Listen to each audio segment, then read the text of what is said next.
So why are people leaving Canada? Why are people moving back to their own home country? What is going on in this country that the massive amount of people are leaving? In this video, we're going to give you 5 or 6 different reasons why people are leaving Canada. And as an individual and a citizen that have lived in this country for so long, I think it's better that you hear from me reason why people are leaving Canada. Make sure you share this video and also subscribe.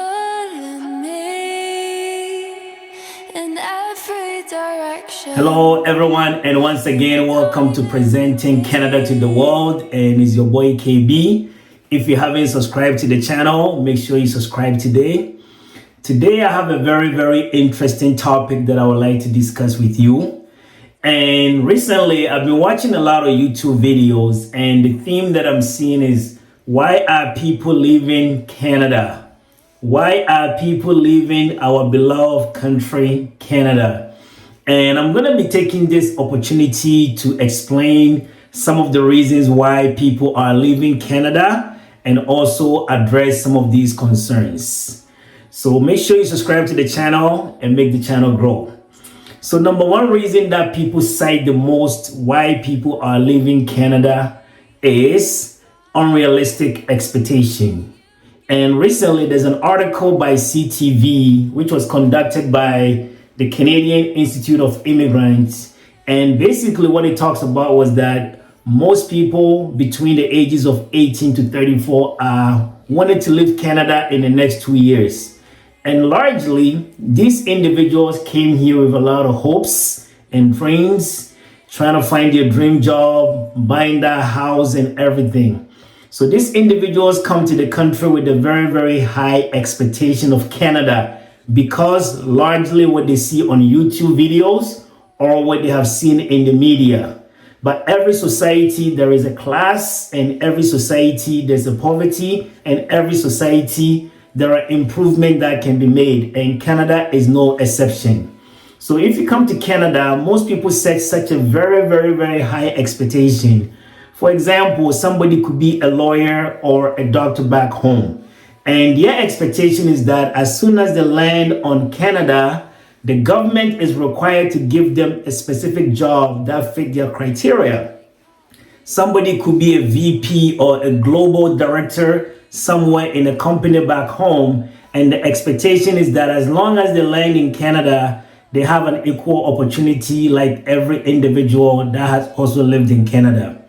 To a certain extent, it's true, but if you flip the coins around and a Canadian or someone else go to a different country, you have to work your way up. And I think because of these expectations, a lot of people, they come in and they're dissatisfied with the system or what they see. So then eventually, when they make the comparison, the eventual situation or the solution is to move back home. So the first issue is people coming in with unrealistic expectations. Number 2, cost of living. And I think cost of living, since the war in Ukraine and also with the Russia, that has caused a lot of inflation across the globe, and Canada is no exception. Even though the government has tried its best to minimize some of these areas, Canada continues to struggle in most areas when it comes to, for example, the cost of food. It's becoming very expensive. If you go to a store, a typical rice that you could have bought for $20 a bag, now you have to pay about $32. These are realistic numbers, and I think across the globe, everybody is feeling the pinch. So the cost of living has skyrocketed so much to a point that individuals are spending about 40% or more of their income on just accommodation alone. So for example, if you take rent, for example, in Toronto, a 1-bedroom house in Toronto, you're going to pay over $2,000 just for 1 bedroom. So as an individual, and I think one thing that actually, kind of cause people, or sometimes what distray people, is that I'm from Ghana, for example, and if I convert $2,000 a month back to the home country money, this is the money that I can pay about 2-3 years rent. So individuals, when they look at these numbers, it becomes very unrealistic. Car insurance is very expensive in Canada, and that's one of the areas where individuals also find it challenging. Gas is very, very expensive, and also even paying for a phone bill could be very, very expensive. So individuals that come across all these difficulties, the eventual situation is to pack their bag and sometimes go back home. One common element that I also like to add is childcare. So in most places in the childcare, you have to pay very significant amount of money just to raise your kid or to take your kid to the daycare. So a lot of people, when they see this situation, they cannot really stand it, and they will have to move back home to their home country where they will be able to get the family members to assist them. Third reason why people usually leave Canada is homesick. And I think I've touched a little bit about this. Especially if you take an individual that has grown up in their home country to the age of 18 or plus. They are used to the system, they are used to the economy, they are used to living in a compound house where a family is getting help from every individual. Fast forward now, you come to Canada, which could be very, very isolating, because here you come, you go to work, and then the next thing you do is that you come home and stay in your very, very peaceful, quiet area, whether you watch TV or call some family members. But to actually see them in a face-to-face become very, very difficult. And a lot of people that are not accustomed to this kind of lifestyle, they find it very, very difficult to adjust, especially in the first year. Most countries has a very, very oriented community where individuals after work, they can meet their friends or go have a drink or play soccer or do some different activities. In Canada, it's slightly different. So a lot of people, they have a homesickness and the belonging of going back home to see their family members, or even to be associated with the people that they are close to. That also caused these individuals to pack their bags and leave Canada to their home country. Another fourth element that I've noticed also that people are leaving this country is the weather. And I think everybody can testify. I myself have been in this country for about 26, 27 years, but you never get used to the weather. Every season, every year is different. And individuals that come from a very tropical countries like Africa or Asia, sometimes they find it very, very difficult to adapt to this nature.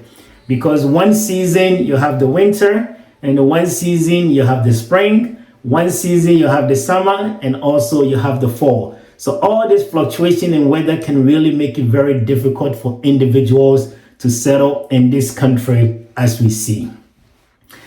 Another area, or the fifth element that I've seen people actually struggling, is also the adaptation. They're trying to adapt to the system. Because some people, when they come in, they're very, very rigid in their own ways, and the behaviors that they do back home, they want to pretty much emphasize and bring the same behavior.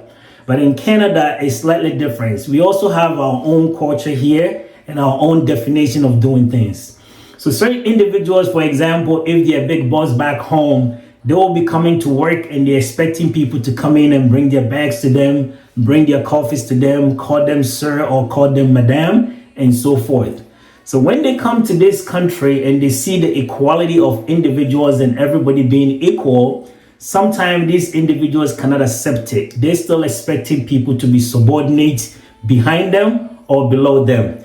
But the system in Canada, whether you're rich or poor, we are all treated equally and equally the same. So most people, because of their caliber or the pedigree they have back home, when they come to Canada, they struggle quite a bit to adjust or to adapt to the system.